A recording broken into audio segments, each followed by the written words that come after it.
Okay, this is how to check if your bushings on your control arms need replaced. So this is the, right here. You'll notice you have these bushings that sit right in the back. This one's gonna be pretty easy because you can see it's blown. But additionally, if you grab like the rotor, or anything else for that matter, I'll grab the arm right here, you can see it moving. That of course should not happen. So I'm gonna need to replace that bushing. At the same time, I just replaced the whole thing, but we'll see at least that, because that is horrible. Under braking, you can feel it drag to the right and move on you. Let me show you where the bolts are for the arms. So you've got one hidden right here. Here, I'll try to touch it. This guy right here, and then another one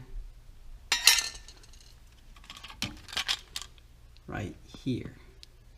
Those are the two main bolts. I have to remove the air diffuser or under tray, whatever you want to call it, from the front of the car to get access to this one from the front. And then the last thing holding it in is that bad blasted joint in the back, which has 2 bolts. Size of this one, I'm not sure. It's like 21 or 22. I ended up having to use a crescent wrench. It's not a 23. And this one's 18.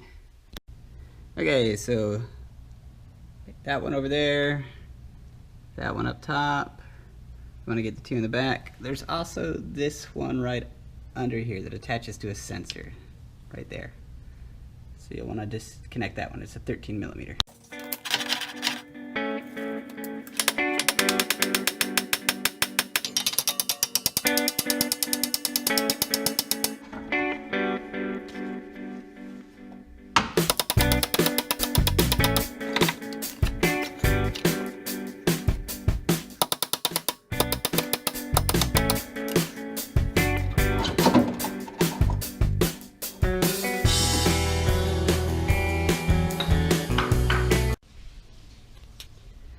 There's the old one, new one.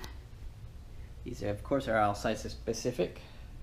Also for your back bushing, what have you, you'll want to face this part to the car, the one that has the deep inset.